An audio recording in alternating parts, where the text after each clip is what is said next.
नमस्कार. माय Marathi school YouTube चॅनलवर तुमचं सगळ्यांचं स्वागत आहे. आज आपण पाहणार आहोत इयत्ता 10वी विषय गणित भाग 1 त्यामधील घटक चौथा जो आहे अर्थ नियोजन त्यातील सराव संच 4.2. व्हिडिओला सुरुवात करण्यापूर्वी तुम्ही जर माय मराठी स्कूल यूट्यूब चॅनलला सबस्क्राईब केलं नसेल पटकन सबस्क्राईब करून घ्या. बेलच्या आयकॉनला क्लिक करा जेणेकरून मी एखादा व्हिडिओ अपलोड केला की लगेच तुम्हाला त्याचे नोटिफिकेशन मिळतील. चला व्हिडिओला सुरुवात करूया. पहिलं उदाहरण. चेतना स्टोर्सने 1 जुलै 2017 ते 31 जुलै 2017 या कालावधीत केलेल्या खरेदीवर 1,05,000 रुपये जीएसटी दिला व विक्रीवर 1,22,500 रुपये जीएसटी गोळा केला, तर सदर कालावधीत चेतना स्टोअर्सला भरावा लागणारा देय जीएसटी काढा.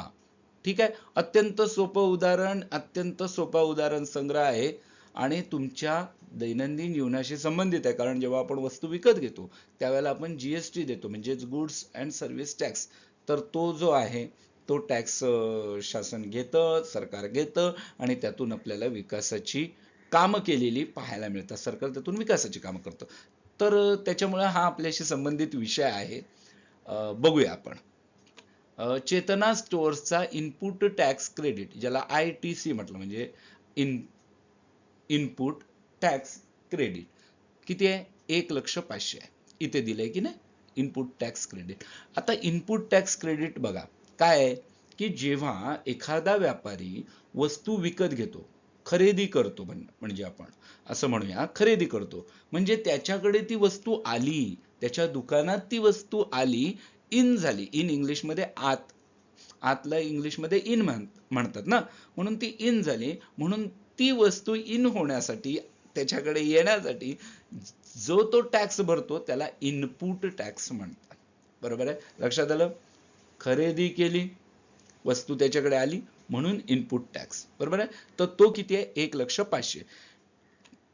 चेतना स्टोअर्सचा आउटपुट टॅक्स रुपये 1,22,500. आता बघा, दुकानदाराने ती वस्तू विकत घेतली कशासाठी? विक्री करायला. कारण ग्राहकांना ती तो वस्तू विकणार आहे आणि मग ज्या वेळेला तो ती वस्तू ग्राहकाला विकेल याचाच अर्थ ती दुकानातून आउट होणार.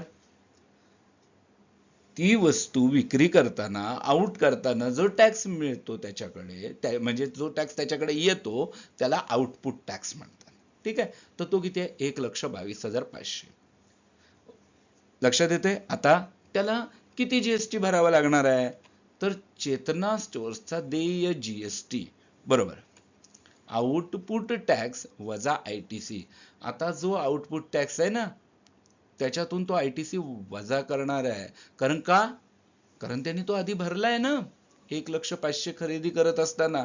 मग तो काढून घेणार आणि जो ग्राहकांकडून टॅक्स येईल तेवढा तो सरकारला देणार.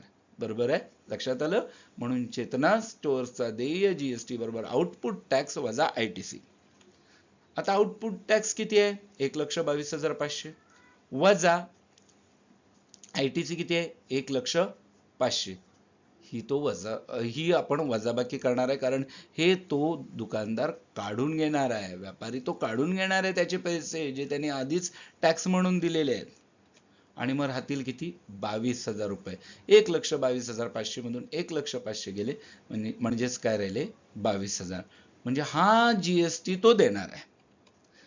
चेतना स्टोअर्सला रुपये 22,000 जीएसटी देय आहे. मग मला सांगा, जीएसटी देतो कोण? ग्राहकच देतो की नाही? कारण व्यापारी जे खर्च करतो ते तो नंतर काढून घेतो आउटपुट टॅक्स मधून. म्हणून ग्राहक आपण जीएसटी देत असतो. पहिलं उदाहरण लक्षात आलं? दुसरं उदाहरण आहे बघा. नजमा या जीएसटी कायदा अंतर्गत नोंदणीकृत दुकानाच्या मालकीण आहेत. त्यांनी खरेदीवर एकूण जीएसटी 12,500 रुपये दिला होता व विक्रीवर एकूण जीएसटी 14,750 रुपये गोळा केला आहे. तर त्यांना किती रुपये इनपुट टॅक्स क्रेडिट मिळेल व त्यांचा देय जीएसटी काढा. अतिशय सोपं उदाहरण. आता बघा, नजमा यांचा इनपुट टॅक्स रुपये 12,500 आणि आउटपुट टॅक्स रुपये 14,750 आहे. हे कसं लक्षात आलं? तर जेव्हा कोणताही व्यापारी, कोणताही दुकानदार वस्तू खरेदी करतो तेव्हा ती त्याच्या दुकानात येते, आत येते, इन होते, बरोबर ना. आत म्हणजे इंग्रजीमध्ये इन म्हणतात, म्हणजे ती इन होते त्याच्या दुकानात, म्हणून त्याला इनपुट टॅक्स म्हणतात. ती खरेदी करत असताना जो तो टॅक्स भरतो त्याला इनपुट टॅक्स म्हणतात. मग आता ते नजमा यांनी खरेदीवर एकूण जीएसटी 12,500 रुपये दिलाय, म्हणजेच त्यांनी खरेदी केली, म्हणजे त्यांच्या दुकानात ती वस्तू आली आहे आणि त्यावेळेला जो त्यांनी टॅक्स दिलाय तो इनपुट टॅक्स आहे. लक्षात आलं. म्हणून तो इथे ज्या वेळेला दुकानदार ती वस्तू विक्री करतो ग्राहकाला, त्यावेळेला तो जो टॅक्स गोळा करतो तो असतो आउटपुट टॅक्स, कारण वस्तू ही बाहेर गेली, आउट झाली, म्हणून हा आउटपुट टॅक्स. एवढं लक्षात आलं. आउटपुट टॅक्स 14,750 आहे, इथे लिहिलंय बघा. ठीक आहे. आता इनपुट टॅक्स क्रेडिट म्हणजेच हा इनपुट टॅक्स जो आहे 12,500, तर तोच इनपुट टॅक्स क्रेडिट आहे ITC. इनपुट टॅक्स क्रेडिट बरोबर 12,500. आता नजमा यांचं देय जीएसटी काढायचं आहे. कसं काढणार? तर जो आउटपुट टॅक्स आहे त्याच्यातून हे जे इनपुट टॅक्स क्रेडिट आहे ते वजा करायचं, की झालं, त्यांचा देय जीएसटी तुम्हाला मिळून जाईल. आउटपुट टॅक्स वजा ITC. हा ITC त्यांनी भरलेला आहे ना नजमा यांनी, मग तो त्या काढून घेणार ग्राहकांनी दिलेल्या टॅक्स मधून, आणि मग राहिलेला आहे तो त्यांचा देय जीएसटी राहणार आहे. आउटपुट टॅक्स वजा ITC. आउटपुट टॅक्स तुम्हाला माहिती आहे 14,750 आणि ITC माहिती आहे 12,500. 14,750 वजा 12,500 बरोबर 2,250. हे काय वजाबाकी तुम्ही करू शकता. नजमा यांना 12,500 रुपयांचे इनपुट टॅक्स क्रेडिट मिळेल, इथं दिलंय. आणि आता आपण वजाबाकी करून त्यांचा देय जीएसटी काढलेला आहे. नजमा यांचा देय जीएसटी रुपये 2,250 असेल. आलं लक्षात. तिसरं उदाहरण आहे बघा. अमीर एंटरप्राइजने चॉकलेट सॉसच्या बाटल्या खरेदी करताना 3,800 रुपये जीएसटी भरला आणि त्या अकबरी ब्रदर्सला विकताना 4,100 रुपये जीएसटी गोळा केला. मयंक फूड कॉर्नरने अकबरी ब्रदर्सकडून त्या बाटल्या 4,500 रुपये जीएसटी देऊन विकत घेतल्या, तर प्रत्येक व्यवहारात देय जीएसटी काढा. त्यावरून प्रत्येकाला भरावा लागणारा केंद्राचा देय कर CGST व राज्याचा देय कर SGST काढा. ठीक आहे. आता आपण बघूया. पहिल्यांदा बघा, व्यवहार जो आहे तो अमीर एंटरप्राइजचा अकबरी ब्रदर्सशी झालेला आहे, बरोबर आहे. कारण इथं म्हटलंय अमीर एंटरप्राइजने चॉकलेट सॉसच्या बाटल्या खरेदी करताना 3,800 रुपये जीएसटी भरला आणि त्या विकल्यात कुणाला? अकबरी ब्रदर्सला, म्हणजे त्या दोघात व्यवहार झालाय. नंतर या अकबरी ब्रदर्स कडून या मयंक फूड कॉर्नरने त्या बाटल्या विकत घेतल्यात, म्हणजे अकबरी ब्रदर्स आणि मयंक फूड कॉर्नर यांच्यात व्यवहार झाला. ठीक आहे. पहिला व्यवहार कुणाच्यात आहे? अमीर एंटरप्राइज आणि अकबरी ब्रदर्स यांच्यात. Amir enterprise input tax credit ITC बरोबर 3,800 रुपये. इथं म्हटलंय ना, अमीर एंटरप्राइजने चॉकलेट सॉसच्या बाटल्या खरेदी करताना 3,800 रुपये जीएसटी भरला. बाटल्या खरेदी केल्या म्हणजे त्या बाटल्या त्याच्या दुकानात आल्या, इन झाल्या, म्हणून त्यावेळेला जो जीएसटी भरलाय तो इनपुट टॅक्स क्रेडिट आहे. ठीक आहे. 3,800 रुपये. अमीर एंटरप्राइजने गोळा केलेला टॅक्स बरोबर आउटपुट टॅक्स. नंतर अमीर एंटरप्राइजने काय केलं? त्या बाटल्या विकल्या अकबरी ब्रदर्सला. मग त्यावेळेला जो त्यांनी जीएसटी गोळा केलाय तो काय असणार आहे? तर तो असणार आहे आउटपुट टॅक्स, कारण वस्तू त्याच्या दुकानातून आउट झाल्या. ठीक आहे. आउटपुट टॅक्स तो किती आहे? 4,100. अमीर एंटरप्राइजचा देय जीएसटी. मग आता अमीर एंटरप्राइजला जीएसटी किती द्यावा लागणार आहे? तर त्या आउटपुट टॅक्स जो त्यांनी गोळा केलेला आहे त्याच्यातून त्याने जो भरलेला टॅक्स आहे तो वजा करावा लागेल, म्हणजेच आउटपुट टॅक्स वजा ITC. Input tax credit. Output tax 4,100 वजा ITC 3,800. दोघांची वजाबाकी केली तर 300 रुपये. म्हणजे अमीर एंटरप्राइजचा देय जीएसटी बरोबर 300 रुपये. एवढं लक्षात आलं. आता बघा, अमीर एंटरप्राइजला भरावा लागणारा केंद्राचा देय कर. आता लक्षात घ्या, जीएसटी मध्ये केंद्राचा जेवढा कर आहे तेवढाच राज्याचा कर असतो, म्हणजे समान आहेत. म्हणून एकूण त्यांनी किती भरलाय जीएसटी? 300 रुपये. मग त्यातला केंद्राचा काढायसाठी दोन्ही भागावं लागणार, कारण निम्म निम्म 300 रुपये दिलेत, निम्मे रुपये सीजीएसटी केंद्राकडे जाणार, सेंट्रल जीएसटी, आणि निम्मे स्टेट जीएसटी असं असणार आहे. मग केंद्राला द्यावा लागणारा जो कर आहे तो काढण्यासाठी जो देय जीएसटी आहे त्याला दोन्ही भागावं लागणार आहे. म्हणून 300/2, 300ला दोन्ही भागलं की येतं 150. 150 रुपये तो केंद्राला देणार आहे जीएसटी. आणि अमीर एंटरप्राइजला भरावा लागणारा राज्याचा देय कर तो पण 150 रुपयेच असणार आहे एसजीएसटी, कारण केंद्राचा आणि राज्याचा समान असणार आहे. ठीक आहे. दुसरा व्यवहार कुणाच्यात झालाय? अकबरी ब्रदर्स आणि मयंक फूड कॉर्नर यांच्यातला आहे, बरोबर आहे. अकबरी ब्रदर्सचा इनपुट टॅक्स 4100 रुपये. आता हे लक्षात आलं का? अमीर एंटरप्राइजचा जो आउटपुट टॅक्स आहे तो अकबरी ब्रदर्सचा इनपुट टॅक्स आहे, कारण अमीर एंटरप्राइजने ती वस्तू विकली आहे म्हणून तो त्याच्याकडे आउटपुट टॅक्स झाला, आणि अकबरी ब्रदर्सनी ती वस्तू खरेदी केली आहे, त्याच्या दुकानात ती आली आहे म्हणून इन झाली आहे म्हणून तो इनपुट टॅक्स म्हणजे 4100 रुपये. म्हणजे हा अकबरी ब्रदर्सचा इनपुट टॅक्स क्रेडिट आहे. म्हणून अकबरी ब्रदर्सना मिळणारे आयटीसी म्हणजे इनपुट टॅक्स क्रेडिट 4100 रुपये. ठीक आहे. अकबरी ब्रदर्सने गोळा केलेला टॅक्स. अकबरी ब्रदर्सनी जेव्हा त्या वस्तू विकल्या तेव्हा त्याला जो टॅक्स मिळणार आहे तो असणार आउटपुट टॅक्स, कारण वस्तू विकल्या म्हणजे त्या त्याच्या दुकानातून आउट झाल्या म्हणून तो आउटपुट टॅक्स. तर ते किती आहे बघा? 4500 रुपये, बरोबर आहे. कारण अकबरी ब्रदर्सने काय केलंय? मयंक फूड कॉर्नरला त्या विकल्यात, म्हणजे मयंक फूड कॉर्नरला विकल्यात म्हणजे मयंक फूड कॉर्नरकडे त्या गेल्यात, याच्या दुकानातून आउट झाल्यात म्हणून तो आउटपुट टॅक्स जो आहे तो किती आहे? 4500 रुपये इथं दिलेला आहे. ठीक आहे. अकबरी ब्रदर्सचा देय जीएसटी कसं असणार आहे? आउटपुट टॅक्स मधून त्यांनी जो इनपुट टॅक्स भरलेला आहे तो वजा करायचा आउटपुट टॅक्स मधून. इनपुट टॅक्स, आउटपुट टॅक्स वजा आयटीसी.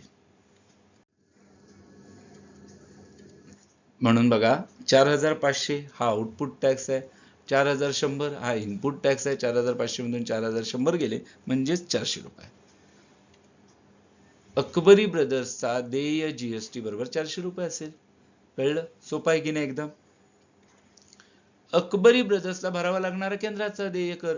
या 400 रुपयात अर्धा वाटा असणार आहे केंद्राचा, अर्धा वाटा असणार आहे राज्याचा.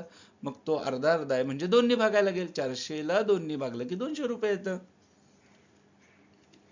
अकबरी ब्रदर्सला भरावा लागणारा राज्याचा देय कर एसजीएसटी बरोबर 200 रुपये. पुन्हा 400 भागिले 2 करायची गरज आहे का? नाही, कारण दोन्ही समान आहेत म्हणून आपण थेट 200 रुपये लिहिलेले आहे. अमीर एंटरप्राइजचा देय जीएसटी बरोबर 300 रुपये इथे आलेलं आहे ना उत्तर काढलेलं आपण.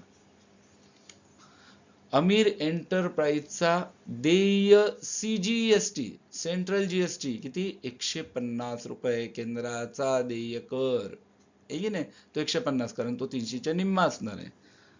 अमीर एंटरप्राइजचा देय एसजीएसटी 150 रुपये, कारण केंद्राला द्यावा लागणारा कर आणि राज्याला द्यावा लागणारा कर समान असणार आहे. ठीक आहे.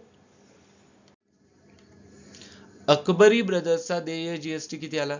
400 रुपये. मग आता मला सांगा केंद्राला द्यावा लागणारा जीएसटी किती असणार आहे? 200 असणार आहे ना. काढलंय ना आपण. अकबरी ब्रदर्सचा देय सीजीएसटी बरोबर 200 रुपये इथे काढलेलं आहे आपण. अकबरी ब्रदर्सचा देय एसजीएसटी बरोबर 200 रुपये. ठीक आहे. सगळं लक्षात आलं तुमच्या? पुढे चला. चौथं, चंदीगड हे संघराज्य आहे. येथील मलिक गॅस एजन्सीने काही गॅस टाक्या 24,500 रुपयांना खरेदी केल्या व तेथील ग्राहकांना 26,500 रुपयांना विकल्या. या व्यवहारात 5% दराने देय असलेला एकूण जीएसटी काढा व त्यावरून केंद्राचा देय कर सीजीएसटी, संघराज्याचा देय कर यूटीजीएसटी काढा. संघराज्यात एसजीएसटी ऐवजी यूटीजीएसटी ते आता असतो लिहिलं इथं या ठिकाणी.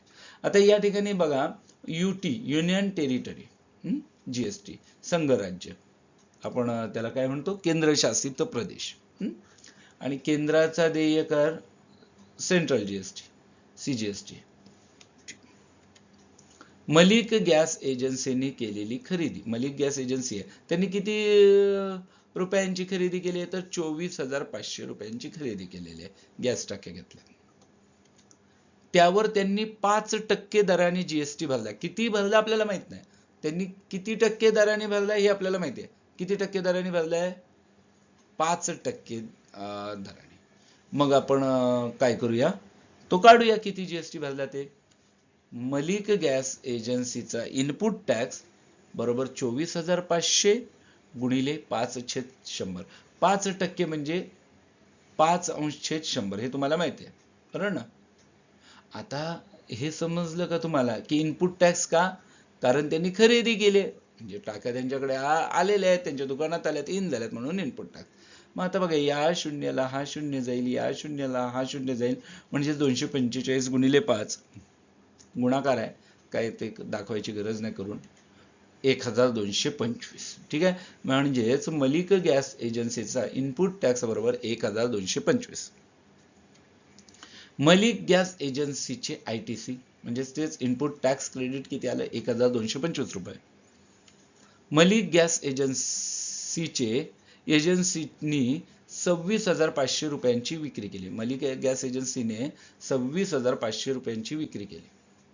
इथं दिलंय बघा ते है ना त्या ग्राहकांना किती रुपयाला विकल्या तर 26,500 रुपयांना. या विक्रीवर एजन्सीने 5% दराने जीएसटी गोळा केला.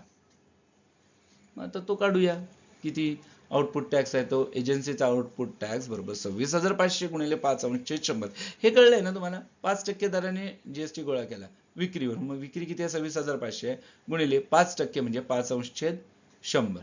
या शून्याला हा शून्य घालवा या शून्याला हा शून्य घालवा म्हणजे 265 गुणिले 5. तर तो गुणाकार केला तुम्ही तर 1325 येईल. ते काय करून दाखवायची गरज आहे का काय आहे 5×5 = 25 चाला 2 5 30 आणि 2 32 32 2 हाताला 3 5 2 10 3 13 अशा पद्धतीने ते काय तुम्ही कराल हुशार आहात तुम्ही. एजन्सीचा आउटपुट टॅक्स बरोबर 1325 रुपये बरोबर आहे. मग आता एजन्सीचा देय जीएसटी काढू म्हणजे आता किती जीएसटी एजन्सीला द्यावा लागणार आहे तो काढू देय जीएसटी. मग आउटपुट टॅक्स वजा ITC इनपुट टॅक्स क्रेडिट. ठीक आहे आउटपुट टॅक्स किती आहे 1325 ITC किती आहे 1225. 1325 मधून 1225 वजा केले तर 100 रुपये येतील. मग आता मला सांगा एजन्सीचा देय CGST तुम्ही काढू शकता की नाही. तुम्हाला माहिती आहे CGST आणि UTGST हे सेम आहे म्हणजे समान असणार आहेत निम्मे निम्मे.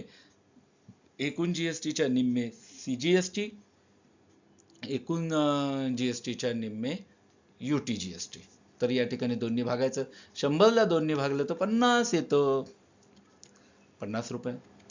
चंदीगड हे संघ राज्य असल्याने युनियन टेरिटरी असल्याने एजन्सीचा देय UTGST बरोबर 50 रुपये बरोबर आहे दोन्ही सारखं. GST बरोबर 100 रुपये काढलंय आपण. CGST बरोबर 50 रुपये आणि UTGST बरोबर 50 रुपये. झालं उदाहरण. 5वं उदाहरण आहे बघा. मे ब्युटी प्रोडक्ट्सने 6,000 रुपयांवर 18% दराने जीएसटी देऊन सौंदर्य प्रसाधनांची खरेदी केली आणि एकाच ग्राहकास ती सर्व 10,000 रुपयांना विकली. तर या व्यवहारासाठीचे मे ब्युटी प्रोडक्ट्सने तयार केलेल्या कर बीजकात केंद्राची व राज्याची CGST व SGST देय असणारी वस्तू व सेवा कराची रक्कम किती दाखवली असेल ते काढा. ठीक आहे. पहिल्यांदा मे ब्युटी प्रोडक्ट्सने 18% दराने 6,000 रुपयांची खरेदी केली. ठीक आहे म्हणजे या ठिकाणी त्यांचा जो इनपुट टॅक्स आहे कारण खरेदी केली म्हणजे वस्तू त्यांच्या दुकानात आली म्हणजे इन झाली म्हणून इनपुट टॅक्स. ठीक आहे ब्युटी प्रोडक्ट्सचा इनपुट टॅक्स बरोबर 6,000 गुणिले 18 100. या शून्याला हा शून्य गेला, या शून्याला हा शून्य गेला, म्हणजे इकडे राहिले 60 गुणिले 18, म्हणजेच 18×108 आणि पुढे शून्य, म्हणजे 1080 रुपये हा ब्युटी प्रोडक्ट्सचा इनपुट टॅक्स. ठीक आहे, आणि त्यालाच आपण काय म्हणतो, ITC, इनपुट टॅक्स क्रेडिट. ठीक आहे. मे ब्युटी प्रोडक्ट्सने 10,000 रुपयांची विक्री केली. आता त्यांनी विक्री किती केली, 10,000 रुपयांची, म्हणजे ते आउटपुट टॅक्स मिळणार ना त्यांना, गोळा करणार. त्यांनी गोळा केलेला कर बरोबर आउटपुट टॅक्स. खरेदी करताना इनपुट टॅक्स, विक्री करताना आउटपुट टॅक्स, एवढं आपल्या डोक्यात ठेवायचं. खरेदी म्हणजे इन, विक्री म्हणजे आउट, बाहेर जाते. खरेदी करताना आत येत आहे. म्हणून बघा तो किती आहे, तर 10,000 रुपयांची विक्री गुणिले दर काय, 18%, म्हणून 18/100. या शून्याला हा शून्य घालवा, या शून्याला हा शून्य घालवा, म्हणजे 100 गुणिले 18 बरोबर 1800. लक्षात आलं.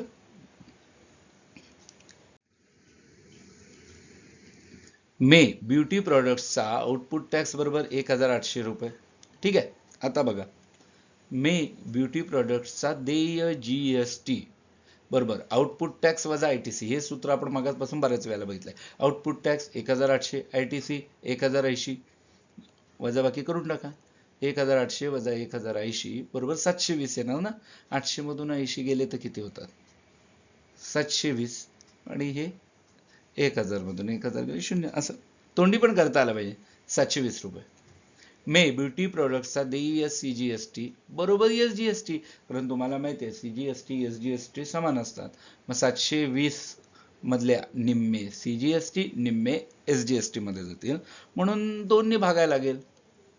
720/2, मग आता हे 360 येईल ना. 2 बाकी राहिले 1, 1च्या पुढे 2, 2×12, 2×0=0, म्हणजे 360. म्हणून आता कर बीजक, त्याने कर बीजकच आपल्याला दाखवायला सांगितलंय ना.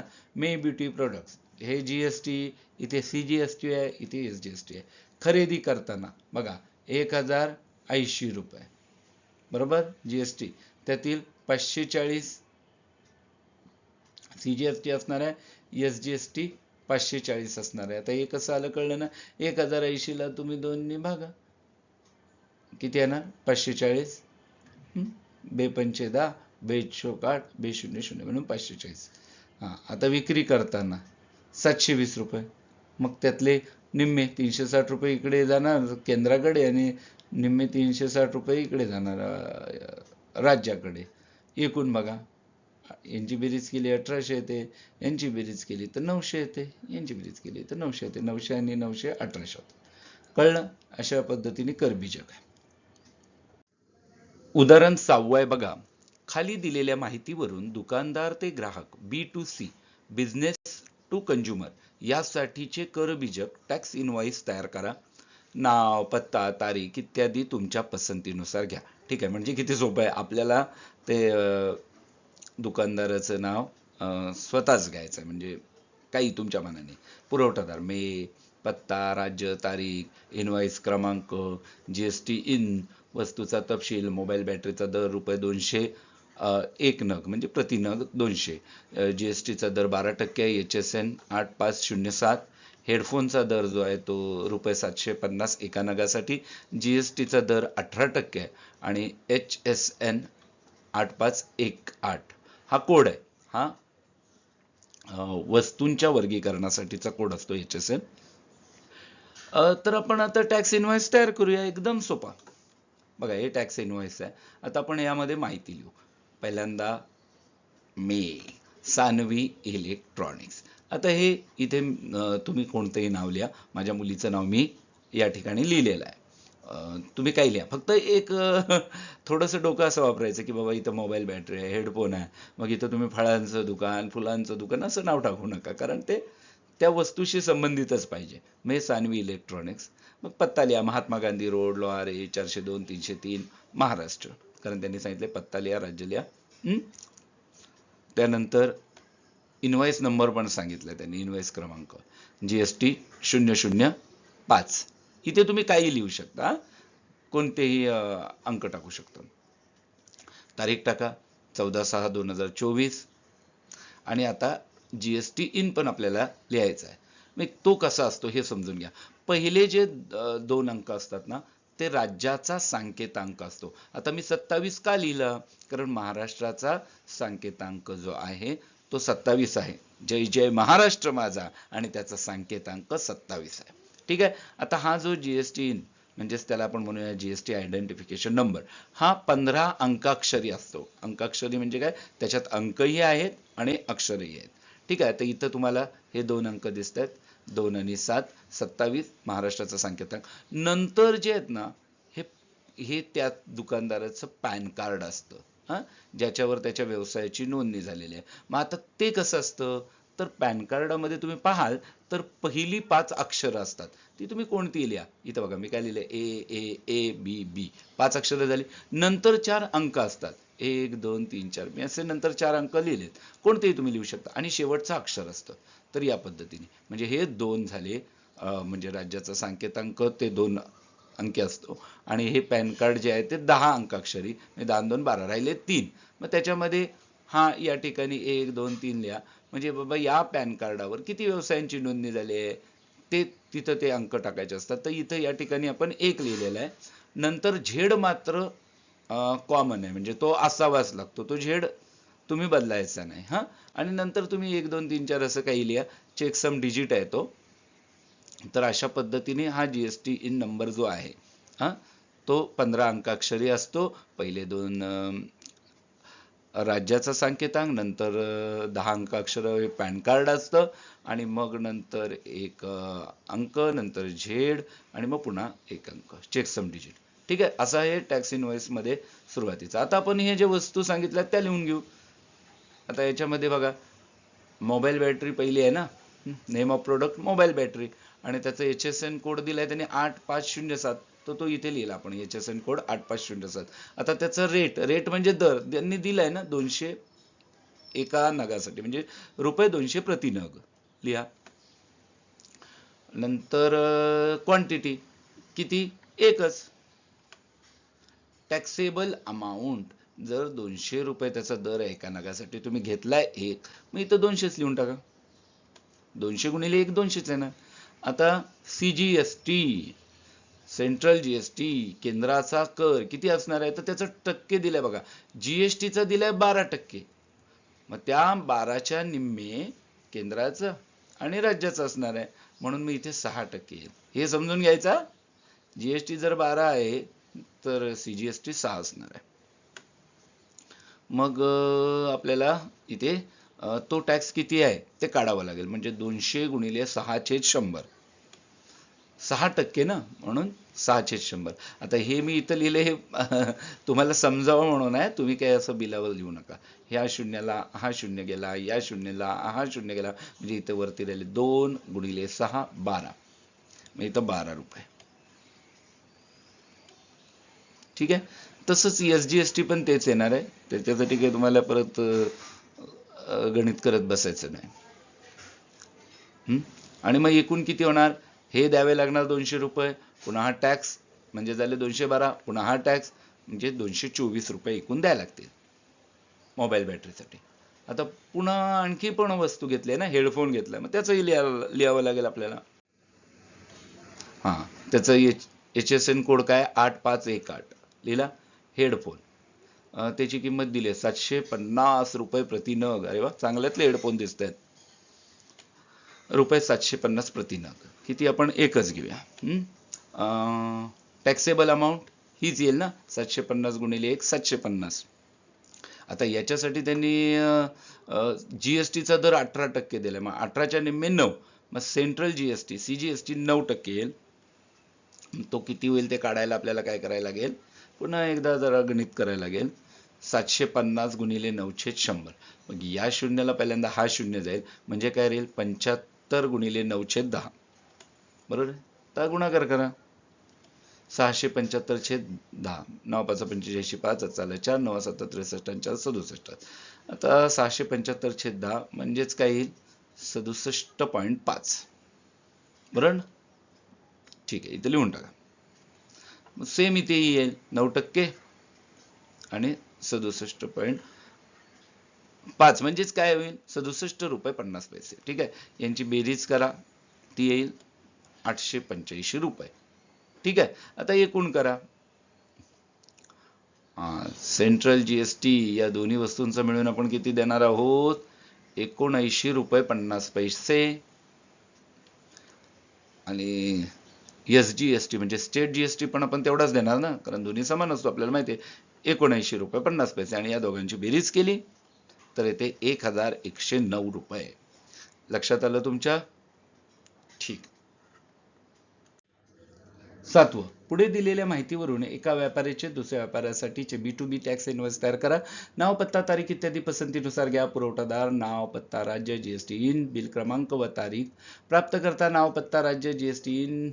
वस्तूंचा तपशील दिला. पेन्सिल बॉक्स 100, HSN 3924, दर रुपये 20, GST 12%, जिक्सॉ पझल्स 50, नग येतात ते 50 काय नग आहेत. HSN 9503, दर रुपये 100, GST 12%. ठीक आहे, मी या ठिकाणी टॅक्स इनव्हॉइस तयार केले. हे उत्तर आधीच तयार आहे बघा. टॅक्स इनव्हॉइस केले. पुरवठादार मी नाव टाकले प्रांजल एंटरप्राइजेस, पत्ता 450B 15/6 Midas palace, Savitri park, Mahad 402-301. या ठिकाणी राज्य महाराष्ट्र आहे बघा. दिनांक टाकलेला आहे. बिल क्रमांक GST/201 आणि GST इन नंबर तुम्हाला माहिती आहे 15 अंकाक्षरी असतो. पहिले 2 राज्याचे संकेतांक. आपल्या महाराष्ट्र राज्याचा संकेतांक काय आहे, 27. लक्षात ठेवा, जय जय महाराष्ट्र माझा आणि त्याचा संकेतांक 27 आहे. नंतर 10 अंकाक्षर असतात, ते म्हणजे पॅन कार्ड. मी इथं पहिले 5 अक्षर लिहा. मी इथं आपलं हे नमुन्याला लिहिलंय, हे तुम्ही काही लिहा अक्षर. इथं 5 अक्षर लिहा, नंतर 4 अंक लिहा आणि मग पुन्हा अक्षर लिहा. ठीक आहे, आणि नंतर मात्र 1 2 3 4 या पॅन कार्डवर किती नोंदवलेले आहेत ते क्रमांक असतात. व्यवसाय तर ते 1 2 3 4 असं काही येऊ शकतं. झेड मात्र बदलायचा नाही. झेड म्हणजे झेडच. तुम्हाला म्हणायला वाटलं मग ABCD असं काही लिहू नका, झेड आहे तसंच. आणि जर पुढे हा चेकसम डिजिट मात्र तुम्ही तुमच्या मनाने घ्या, 1 2 3 4 5 काही. ठीक आहे, लक्षात आलं. आता प्राप्तकर्ता हा पुरवठादार, नंतर हा प्राप्तकर्ता हर्ष एंटरप्राइजेस, पत्ता 301B आशीर्वाद सोसायटी, पोलादपूर 402-303. पत्ता लिहायचा एवढं काय अवघड नाही. राज्य महाराष्ट्र, GST नंबर पुन्हा सांगतो मग सारखं. पहिले 2 राज्याचा संकेतांक 27, नंतर पॅन कार्ड 10 अंकाक्षरी असतो. पहिले 5 अक्षर, नंतर 4 अंक आणि मग 1 अक्षर आहे. तसंच 1 2 3 4 5 अक्षर आहेत. 1 2 3 4 4 अंक आहे आणि मग 1 अक्षर आहे. नंतर 1 2 3 4 इथं काही घेऊ शकता तुम्ही. नंतर झेड मात्र कॉमन सांगितलं मी, आणि नंतर 1 2 3 4 मधलं काही आहे तर मी 4 लिहिलेलं आहे. वस्तूंचा तपशील, HSN कोड, नग, दर, एकूण. ठीक आहे, वस्तूंचा तपशील. पेन्सिल बॉक्स, त्याचा HSN कोड त्यांनी सांगितलं, आपण काय मानायचं नाही. 3924 लिहिलं. नग किती आहेत, 100. दर किती आहे, 20 लिहिलं. मग 100 गुणिले 20 2000. नंतर जिक्सॉ पझल्स, त्याचं HSN कोड. HSN कोड माहिती आहे ना, वस्तूंच्या वर्गीकरणाचा तो कोड आहे.